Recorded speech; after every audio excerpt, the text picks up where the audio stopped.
Today we will continue with the part 2 of the Parasha Shelek, which means sent forth.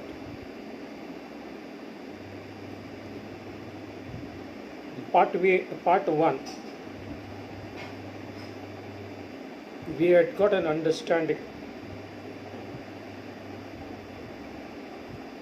about Moses sending 12 spies to the land of Canaan to see what the land and its people are like. The spies tour the whole land, and when they come back after 40 days, they tell the people that it is indeed a land flowing with milk and honey. But they added that the people are very strong, and the cities have huge walls like fortresses. And they even saw giants, they said.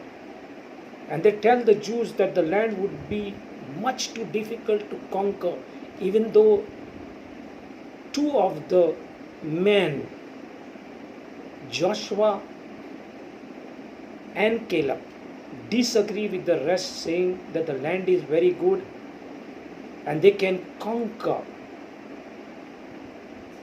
it surely. The Jews believe those with bad report, and they cry out to Moses that they don't want to go. And the result is God wants to kill the Jews, but as Moses begs him not to, reminding him that he's a God of mercy, so God agrees to spare the Jews. But because they complained except for Joshua and Caleb, none of these people, God said, will go into the land. They will die in the desert. And then he tells Moses to turn around from that direction which they were going and head back towards the desert. We also got an understanding of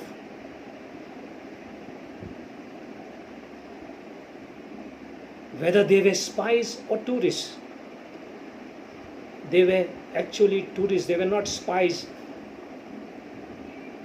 like the spies which Joshua sent, two of them.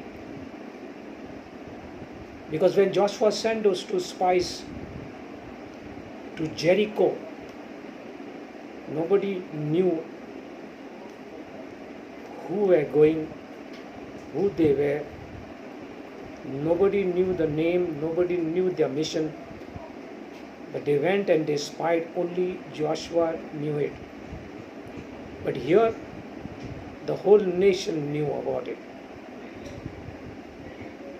So they were tourists, spying, not spying, but went on to see that the land was good, flowing with milk and honey. Then we also got the understanding, when we put all these things together, we got the understanding that the two spies which Joshua sent were on a military mission.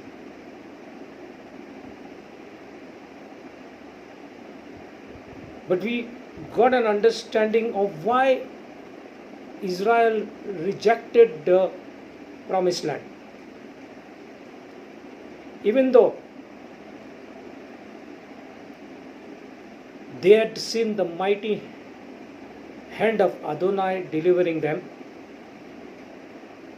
they received the Torah,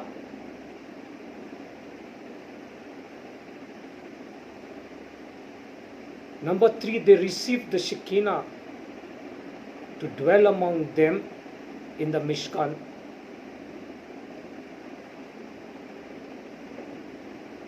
But however, once it was time to actually go to the land and take it by military conquest, the people faltered beyond recovery, ultimately doomed to perish in the wilderness. They wanted everything easy, which they always got in the past. Then we got an understanding of the picture of atonement.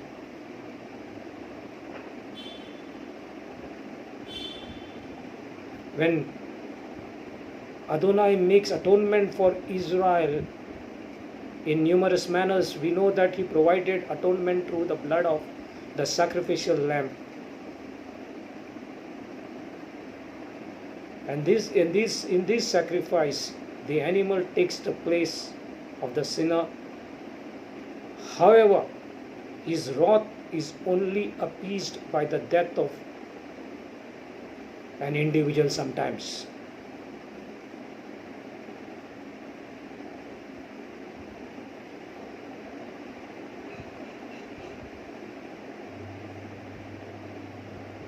Then we also got an understanding of the Tisha B'Av, and we got to know that the goal of the Torah is relevant for us today, because the Torah is prophetic, containing wisdom for all ages.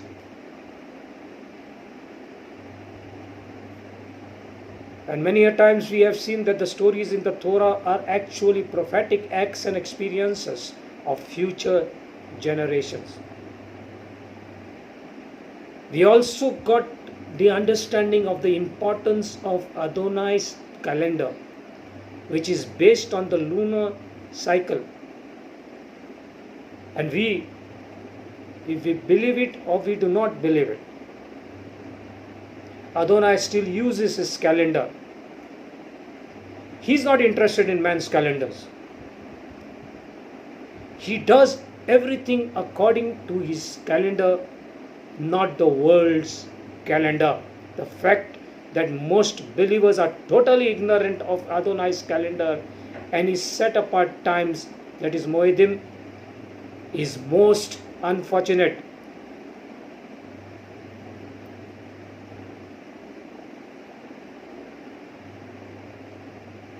So the stories in the Torah are prophetic acts and experiences of future generation, because Adonai does everything according to his calendar. Today we are going to take an understanding of the Messiah, and the prostitutes. We go and search the scriptures and take an understanding of the Haftarah, is that book of prophets. In this week's study, we learn that Rahab experienced her own Jerichoan Passover deliverance. We have already seen that the Passover ritual is a prophetic picture of the work of the Messiah. Just as the firstborn of Israel were delivered from death to life through the blood of the Passover lamb, so likewise we are delivered from the second death of life eternal through Yeshua's shed blood. Furthermore, in previous lessons, we learned that the deliverance of Israel from Egyptian bondage is a picture of the deliverance of mankind from the bondage of sin and death.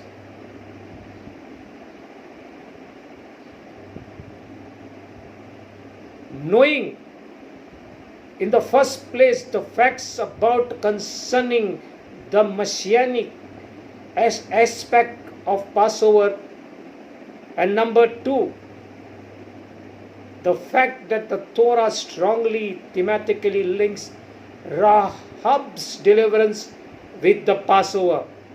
The thematic connection at the messianic level teaches that Rahab was born again and delivered from bondage of sin and death. See how the story has blossomed through thematic analysis. By understanding the strong thematic connections between the story of Rahab's deliverance and Egyptian deliverance, and by understanding the messianic significance of the Passover, we are able to see the deeper teachings in this story from Joshua chapter 2. It concerned the justification of Rahab. If you think I am reading into this, simply read James 2:25, where James states that Rahab was justified by her works, where she received the spies into her house. And we see this was Yaakov's understanding.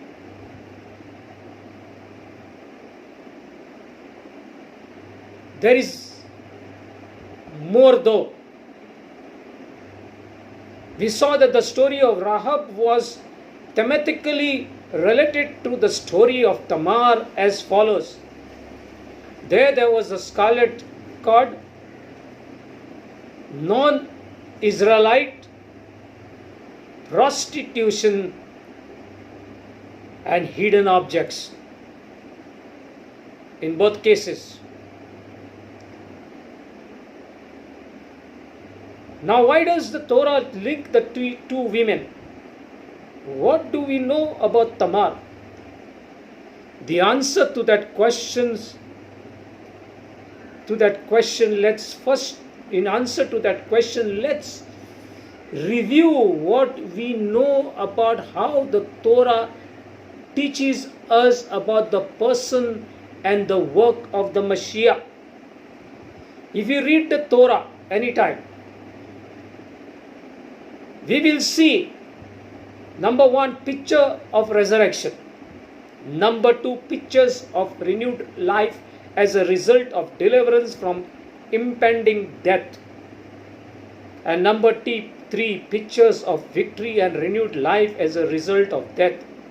We know the Torah is about to give us a teaching concerning the Mashiach.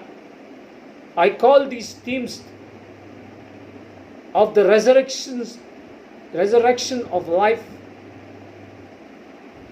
of resurrection and the life, they are specially strengthened when coupled in some manner with the number 3.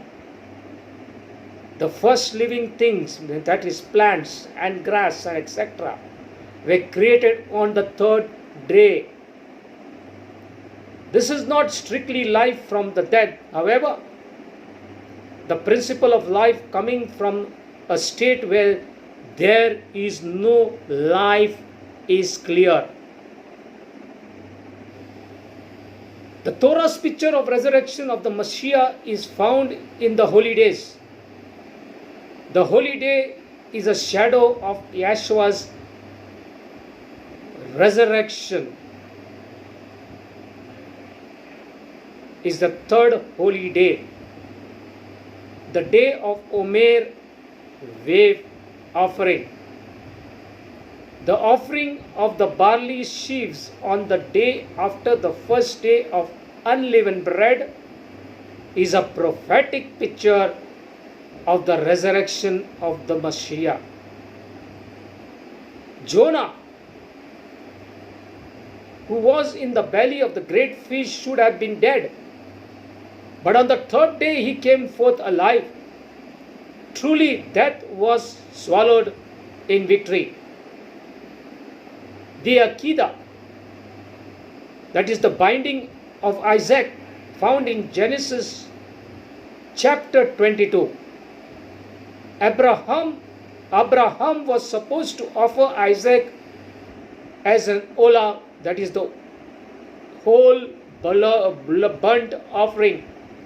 Although Adonai prevented him from actually sacrificing Isaac on the third day, the manner in which the Torah relates the story hints that Isaac died and was resurrected. That's why Hebrew 11:17 to 19 records that Abraham received Isaac from the dead through resurrection figuratively. Pictures of resurrection or life from the dead and the number 3 are most important themes we should begin to look for as we read the Torah. If we are not convinced of this, we have to read Parashat Metzora, which demonstrate these principles. So what does all this have to do with the story of Tamar? Well, Judah had 3 sons named Er, Onan and Shelah. He gave Tamar to Er as his wife. However, Er died because of his own sins.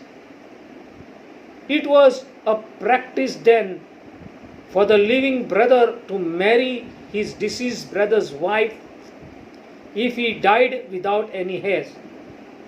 So Tamar was given to Onan as a wife. Onan also died early due to his own sins.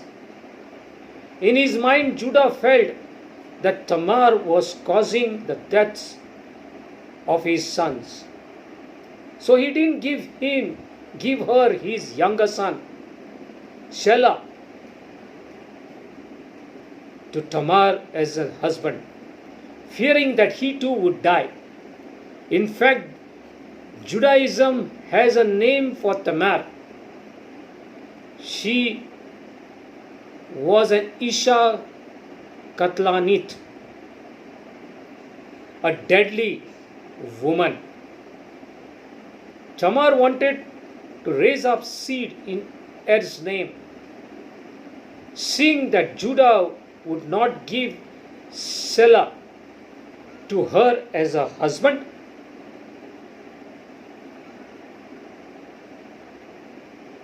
she disguised herself as a harlot and had relations with Judah, who didn't know the harlot he slept with was his daughter-in-law. In Genesis chapter 38, it states that after 3 months, Judah found out that Tamar was pregnant. He demanded that she be burnt to death for being a harlot. However, she had taken his signet, his card, and staff as surety, and when they had relations, she produced these as evidence that Judah was the father of the expected child. Whereupon Judah realized that she had been more righteous than her. She simply wanted to raise up a seed in Er's name. Since Judah was withholding his last son, she felt compelled to deceive him into impregnating her. Thus, she was not a deadly woman. She actually burst forth with life from her womb. She went on to give birth to twins named Perez and Zerah. Judah pronounced a death sentence upon her for harlotry. However, his death sentence was commuted and she was able to obtain life when she proved that she had not played the harlot, but had simply done what she felt compelled to do in order to ensure that Er's name was preserved through his seed. This is renewed life as a result of deliverance from impending death. It is a sign of the Messiah and is strengthened by the number 3. 3 sons, and it was 3 months after becoming pregnant that Judah tried to have her burnt. When we read Matthew 1:3, thus we see her child Perez is listed as an ancestor of the Messiah. The story of Tamar is important because it teaches us concerning the lineage of the Messiah. Since Torah has very emphatically connected Rahab and Tamar, should we not expect that it is for a reason? I suggest that they are linked because the Torah wants us to realize excuse me, that just as the story of Tamar taught us about the Messiah, so will the story of Rahab. In other words, Tamar's story is of messianic significance. Rahab's story is strongly thematically linked to Tamar. Therefore, Rahab's story is probably messianic. Let's see how. Remember, we are looking for a theme of deliverance from death into life, and the number 3. Rahab should have perished along with the rest of the inhabitants of Jericho. When Israel came to attack, however, through a Passover experience, she and her family were delivered from death to life. According to Hebrew 11:31, Rahab did not perish, although she should have. The spies stayed 3 days on the mountain until their pursuers left off chasing them. This is a sign of the Messiah, and we know that Rahab's story will have messianic significance. So, what is its messianic significance? Think of the strong connection with the story of Tamar and the means by which Tamar's story had messianic significance. Got it? When we read Matthew chapter 1 verse 5, as we can see, Rahab became an ancestress of the Messiah. Absolutely amazing. We have seen 2 examples of women whose lives have messianic significance. Both of them were linked through the theme of prostitution. Nonetheless, Tamar's actions were actually righteous. Can you think of another woman in the Tanakh who was an ancestress of the Messiah as an indirect result of a less than ideal sexual union? Yes, Bathsheba. David had illicit union with Bathsheba, who was married to another man. Although the child who resulted from this union died, Bathsheba went on to marry David and became the mother of King Solomon.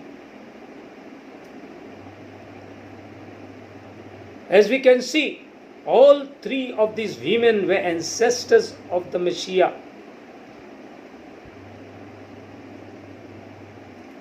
Now that we understand the messianic significance of the lives of Tamar and Rahab, can we think of a particular demographic group of people Yeshua seems to be more than willing to minister to? He had a heart for prostitutes. Whether it was the Samaritan woman at the well in John chapter 4, the woman caught in adultery in John chapter 8, or the woman who anointed Yeshua's feet, possibly a prostitute in Luke chapter 7, Yeshua always made time to minister to them, forgiving their sins and turning them from their lives of sin.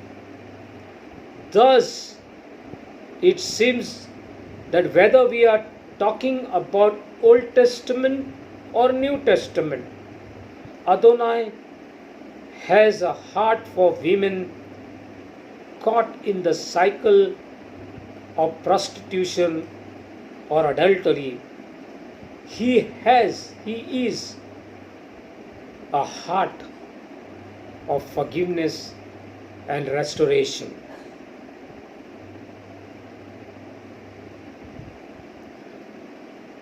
Now let's get an understanding of Moses, who is a picture of the Mashiach. When we read Numbers 14, verses 11 to 25, a similar situation occurs after the sin of the golden calf.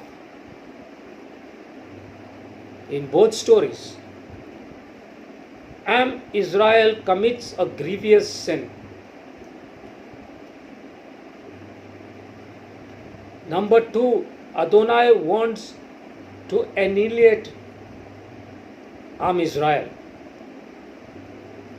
Number 3, Moses intercedes on their behalf. And number 4, any immediate annihilation is stated. Obviously, they both teach us the same thing. In Parashat Ki Tissa, we noted the following: messianic significance to Moses' action, which apply here also. In Exodus chapter 32, 1 to 34, Exodus chapter 32,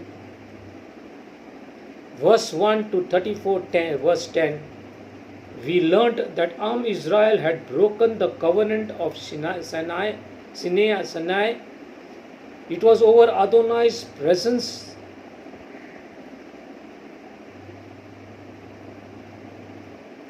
Adonai's presence left the camp as he pondered destroying them.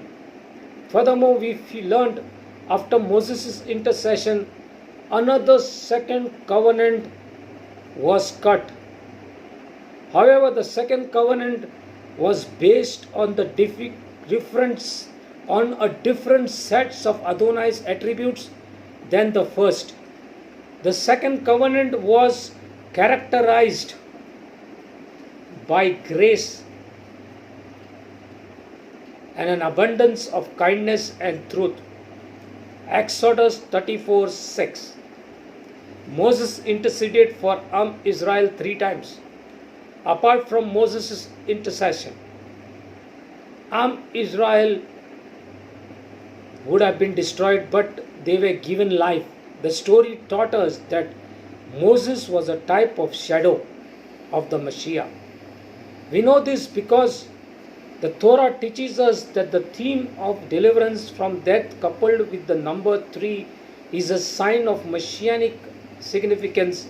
Moses specifically appealed to Adonai's attributes of mercy and grace as the basis of forgiveness from Israel's sin. In summary, Adonai had to make 2 covenants with Israel. The first covenant was based on his attributes of judgment.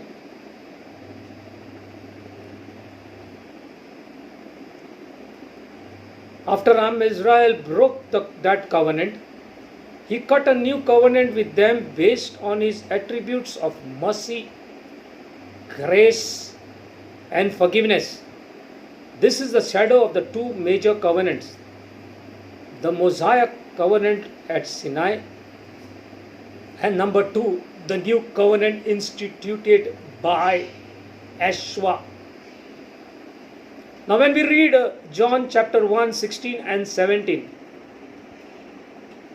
John chapter 1, verse 16 to John chapter 17, 16,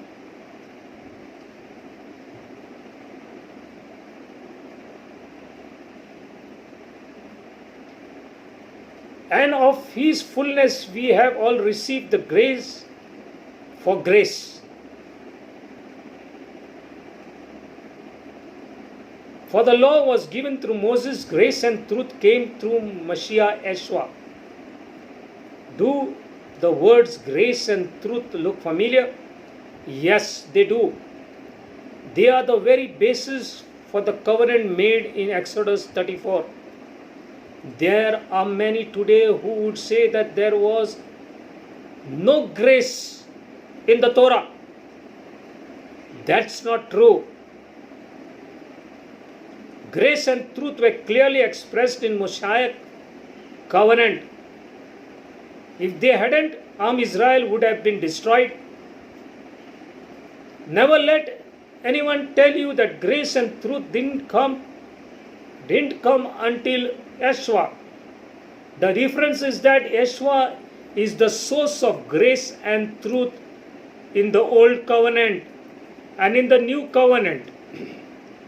In other words, the attributes of Exodus 34, chapter 34 finds their fullest expression through Yeshua, through grace and truth. Therefore, grace and truth were not alien to the covenant, but their fullest expression is through Yeshua, the goal of the Torah.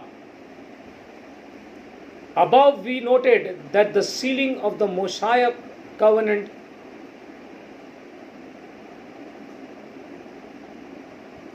twice was a picture of the need for the new covenant. The second sealing of the Mosaic covenant was only possible through the intercession of Moses, who was able to secure a covenant based on Adonai's abundance of grace, mercy, and truth. Based on that analysis, I said that Moses' actions were prophetic to the ministry of Yeshua in the new covenant. Moses' action are a perfect picture of the words of the Mashiach in the new renewed covenant. Look at Hebrew 4, 14 to 16, 14.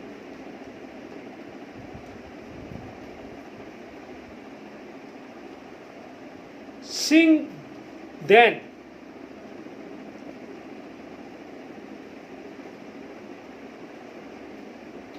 Hebrews chapter 4, verses 14 to 16. Sing then that we have a great high priest who has passed through the heavens, Yeshua, the Son of God. Let us hold fast our confession, for we do not have a high priest who cannot sympathize with our weaknesses, but in all points tempted as we are, yet without sin. Let us therefore come boldly through the throne of grace, that we may obtain mercy and find grace to help in time of need. Hebrews chapter 4, 14 to 16. Notice that in the new covenant, Yeshua's ministry is one of intercession. Who is a great high priest? Was not Moses ministering as a priest through these intercession? Secondly, notice that Yeshua's intercession is the key to unlocking the grace and mercy from Adonai. The thematic connections are very obvious. Just as Moses secured grace and mercy, Adonai through his intercession for a new covenant with Am Israel, so too through Yeshua's intercession we receive grace and mercy from Adonai as part of the renewed covenant. In summary, Moses' intercession after the sin of the spies is yet another example of an appeal to the mercy and grace inherent within the covenant of Mount Sinai. That's right, grace and mercy in the Torah. Note how Moses appeals to Adonai, grace and mercy as the basis for forgiveness, for forgiving their sin after the incident with the spies.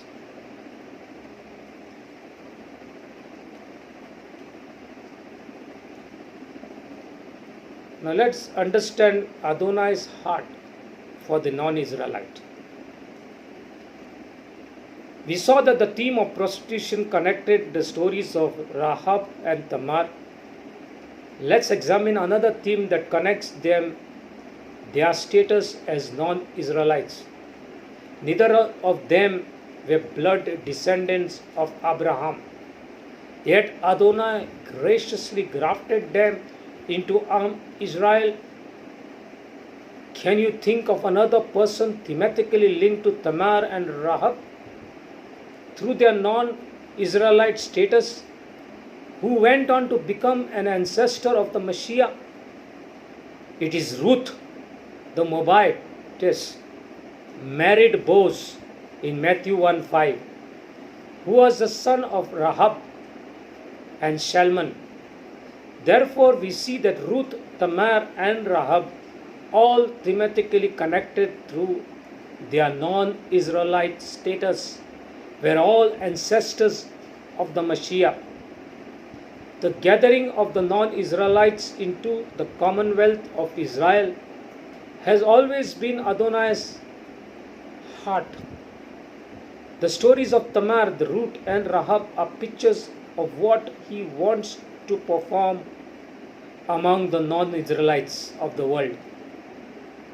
Remember, he chose Israel to be a light to the nations so that they could lead all nations to repentance and faith in the one only true Elohim.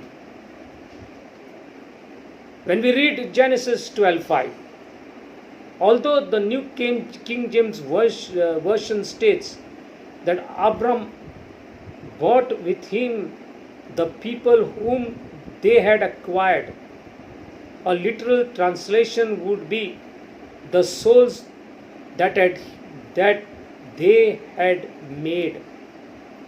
What does the Torah mean by this? The rabbis teach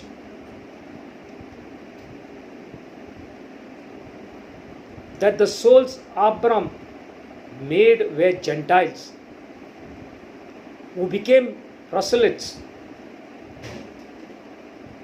to the faith of Abram. Note how Abram brought these Gentiles out of the homeland with him to the promised land. Exodus 12, verse 38 states that a mixed multitude came out of Egypt with Israel. Do you see the connection? Just as Abram brought with him numerous former pagans to Eretz Israel, so likewise numerous people from the nations accompanied Israel to the promised land. Remember, the Torah teaches that the lives of the patriarchs are prophetic glimpses into the future events of their descendants. Therefore, we can see that Genesis 12:5 is a prophetic set that perfectly pictures how at future date Abraham's descendants will also bring numerous people with them to worship the one and only true Elohim in Eretz Israel. In Numbers chapter 15, 14 to 16, the Torah informs us that there is one Torah for all who believe in Elohim of Israel. Whether you are a blood-born Israelite or a proselyte, they are not two separate sets of laws. Judaism would have you believe that they are to follow the Torah, while we Gentiles should follow the 7 Noahide laws. This does not line up with Scripture. Furthermore, Christianity informs us that the Torah was for the Jews. We are now under grace. Goes this mantra. This is also erroneous. There is one faith. It's always been that way and will always be. The faith began in Genesis and it extends